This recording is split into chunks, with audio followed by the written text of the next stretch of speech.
Hello again, my DIY loving friends, and welcome to Medicated Housewife DIY, where crafting and mental health come together. Have you ever wanted to design and create unique coasters at home on a budget?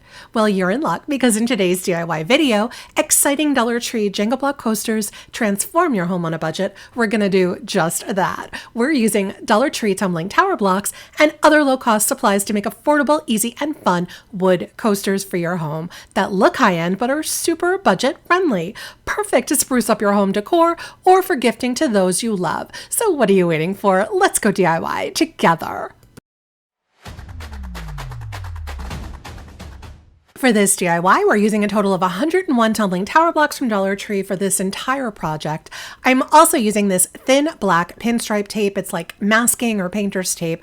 Got it on Amazon and I will link it for you below. I'm making a pattern using the tape on 16 of my blocks. I start by using the tape on the edge as a spacer with another piece of tape next to it, and that second piece of tape stays in place. Then I do the same thing on the other end of the block using a spacer tape on the outside, followed by another piece of tape next to it that stays in place. And that is our pattern.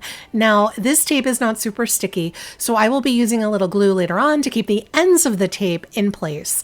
I am making this pattern on 16 of my 101 total blocks, so I will be doing this 16 times. Normally, I use this tape for painting lines, but to make this even easier, I am using one of those wood stain magic markers that come in a set of 3 from Dollar Tree. I'm using the lightest color one, and I stain the middle exposed wood between the 2 pieces of tape using that Dollar Tree stain marker. And again, I will do that on all 16 of the taped blocks that I made. Easy peasy. Then, using a toothpick and some wood glue, I glue some of those stubbornly unsticky tape ends to the back of my blocks to help secure them, and I am loving the striped pattern. Once I finish the 16 striped blocks, I begin to assemble the 4 coaster sets. I'm making groups of 3 blocks with 1 striped block in between 2 plain blocks. I'm using Titebond Quick and Thick wood glue, which I will link for you below, but you can also use the super glue wood glue from Dollar Tree for this as well. To make the 4 coasters, I'm going to need 16 sets of 3 blocks. Using 4 sets of those per coaster, it sounds more complicated than it is. Just make 16 of these sets of 3. Each coaster is 4 of these 3 block sets, and the first pattern I made is simple, alternating the striped block direction as you see me doing here. I make the first 2 coasters using this pattern just like this. For the second 2 coasters, I did a different pattern, starting with 4 striped blocks glued in this configuration. And then I added in the additional plain blocks next to the striped ones, still using 4 groups of 3 block sets to make 1 coaster. I repeat that a second time to make a second coaster in that pattern. So I have 4 coasters using 2 different patterns so that the 4 coaster set goes together, but it's not identical. I decided to give my 4 coasters a little height. I am using these small wood half rounds I got on Amazon. I'll link them for you below. I glue 1 half round in each of the 4 corners of the back of that coaster, and also 1 half round in the middle to help make the coaster a little bit stronger and a little bit more stable. And I'm going to repeat that for all 4 of my coasters. I didn't have a real plan for the coaster holder, so I kind of made it up as I went along.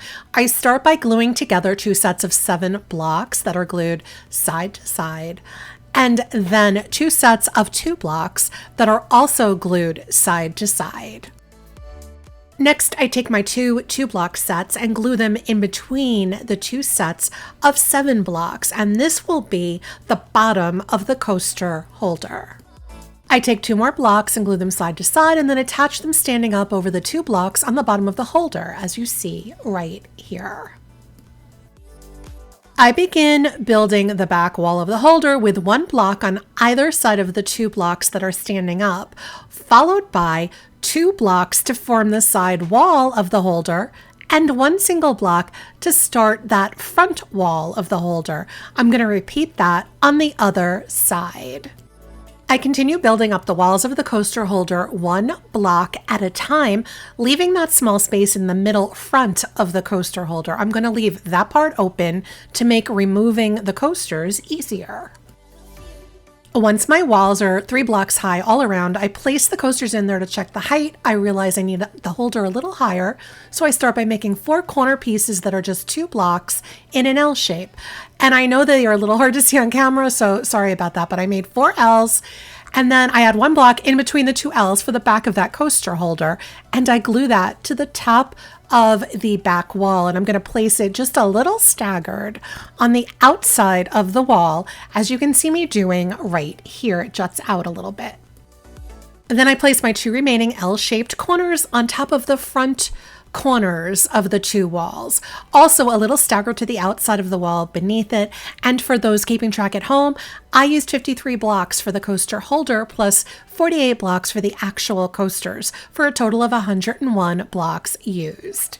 I apply a generous coat of this Mod Podge outdoor sealer, which I'll link for you below, on the front and on the back of my coasters to keep that tape in place and to protect the surface from moisture.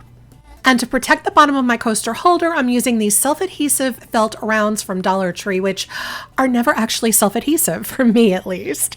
They always pull off without the adhesive, but I glue them to attach them to the bottom corners of the coaster holder. I made a snap decision to give the holder some color using a mixture of water and folk art antique wax, which I will link for you below. So I paint the wax on the inside and the outside of my coaster holder, and I am not worried about the bottom since you won't be able to see that anyway. I also made a snap decision to paint the little half-round feet of the coasters the same antique wax color. I had several of those half rounds already painted with the antique wax from a previous project, and I decided to use a couple to embellish the front of my coaster holder. I ended up using 5 of the half rounds in total with some hot glue to embellish the front. Lastly, I loaded my coasters into the holder to make sure they fit. And these are my lovely Pinstripe Jenga block coasters, and I truly love these. I can't wait to use them this summer. Love the pattern, like really love. And the fact that I use tape and markers just makes this beautiful, stylish DIY all the sweeter. It doesn't get any easier than that. And I'm beyond happy with the overall upscale feel to this wood coaster set. And I, for one, would be so thrilled to receive this as a gift. You could really make someone happy with this set. For this next DIY, we need a total of 80 tumbling tower blocks from Dollar Tree. We are using this thin white vinyl pinstripe tape, which I will link for you below, and some of this navy vinyl pinstripe tape, which I will also link below. And this time we're going for a lovely summery nautical theme. The pattern is easy. It's 1 piece of white tape on the edge, followed by 1 piece of navy tape, and then another piece of white tape. That's the pattern, and we are actually going to repeat that pattern for all 48 of the blocks that we'll be using to make the coasters. It's not hard to do, but this part takes a little bit of time, and for some reason this tape doesn't love sticking to the naked wood blocks, but that's okay.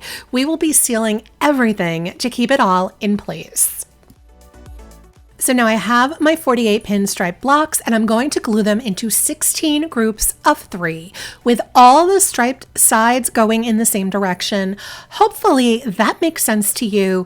You can pause or replay the video to see that if you need to. Then I take 4 of the 3 block sets and glue them together, alternating the stripe direction as you see right here. And I'm going to repeat that 3 more times to make a total of 4 coasters the exact same way. While the coasters are drying, I make the coaster holder, and I start by making 2 groups of 7 blocks that are glued side to side. Then I'm going to place 2 single blocks that are glued in between the 2 groups of 7, as you can see right here. And that is going to be the bottom of the coaster holder. Next, I make 4 corners for the holder, and each corner is 4 blocks. There are 2 blocks on each end, so I start by gluing 8 groups of 2 blocks that are glued side to side. Then I glue 2 sets of 2 in an L shape that are standing up, as you see right here. I make 4 of those for the 4 corners of my holder. I glue 1 corner piece onto each of the 4 corners on my coaster holder base. While my holder is drying, I want to seal the top of my coasters and I want them to have a really glossy finish.